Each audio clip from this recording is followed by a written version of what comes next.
Okay. Assalamualaikum warahmatullahi wabarakatuh. Hari ini saya akan membuat penerangan tentang COVID-19 dan isu semasa tentang COVID-19. Ia dikesan pada hujung tahun 2018 dekat China dan dia dipercayai merebak ke Malaysia pada akhir bulan Januari 2020 oleh para pelancong China yang transit ke Singapura dan masuk ke Johor Bahru.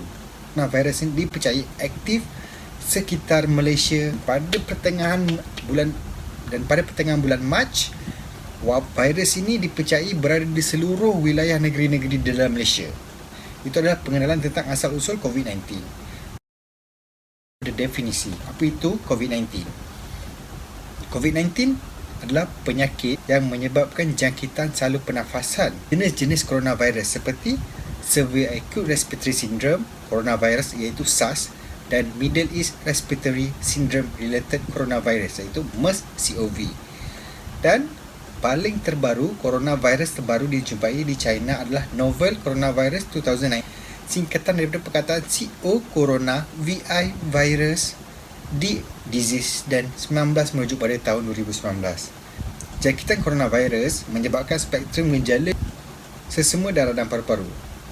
Wabak ni daripada air titisan yang keluar daripada hidung ataupun mulut terkena pada tangan dan lalu kita tersentuh mata, hidung ataupun mulut kita, seseorang tu boleh berjangkit daripada COVID-19.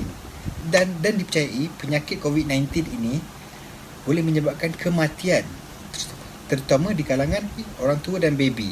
Kenapa mereka mudah terdedah pada serangan COVID-19 adalah kerana tahap imun sistem yang rendah.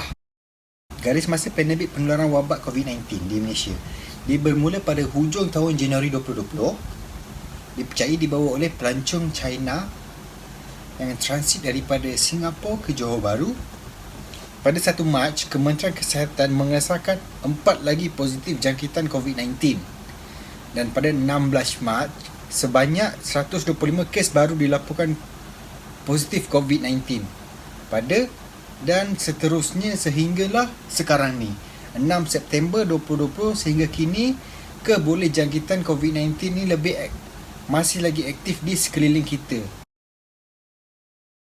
Dalam masa wabak PKP ini berjalan, ada beberapa fasa perintah kawalan pergerakan yang dikenakan oleh pihak berkuasa terhadap rakyat, iaitu fasa pertama, kedua, ketiga, keempat, kelima, keenam, ketujuh sehinggalah sekarang.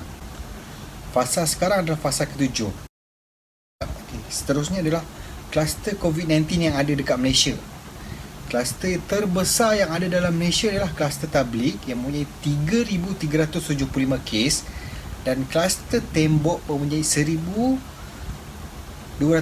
kes dan kluster Benteng Lahad Datu 992 kes dan kluster DTI Bukit Jalil 653 kes dan kluster Bangau 430 kes dan beberapa lagi kluster kecil yang mempunyai di bawah 200 kes COVID. Kesemua kluster-kluster ini berjumlah 144 kluster. Data dan informasi COVID-19 dari masa ke semasa, jumlah keseluruhan kes untuk COVID-19 adalah 16,220, di mana paling terbaru kes import sebanyak 1 dan kes tempatan sebanyak 562 dan bukan warga negara 64 dan warga negara 498, dan jumlah kes yang dah sembuh ataupun discharge adalah sebanyak 11,022. Jumlah kes aktif adalah sebanyak 5,039 dan jumlah kematian setakat ini adalah 159. Kalau mengikut negeri, kes tertinggi sekarang adalah Sabah. Sebab apa? Sebab adalah faktor pilihan raya di negeri Sabah. Kita masuk pada bahagian gelombang kejadian COVID-19 di Malaysia.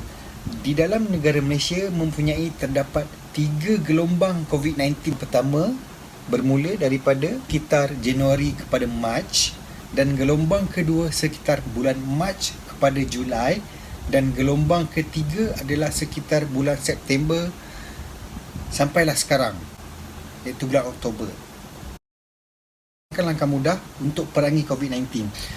Sentiasa membawa bersama penutup mulut dan hidung, face mask serta hand sanitizer untuk digunakan apabila perlu semasa dalam tempoh lawatan, ataupun elakkan daripada mengunjungi tempat-tempat tumpuan ramai dan bergaul rapat dengan mana-mana individu yang bergejala.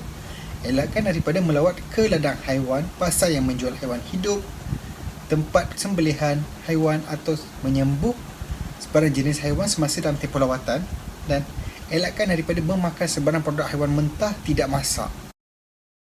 Kesimpulan yang boleh kita buat apabila kita menghadapi virus ini adalah dengan pentingnya seseorang itu menjaga kebersihan baik ketika seseorang itu bersendirian maupun kebersihan ketika bersama orang lain. Walaupun berbeza, perkara sebegini merupakan asas dalam kehidupan, namun ia juga dilalaikan. Kita dapati ada beberapa individu lain masih lagi tidak bertanggungjawab ketika mereka menghadapi penyakit yang berjangkit ini.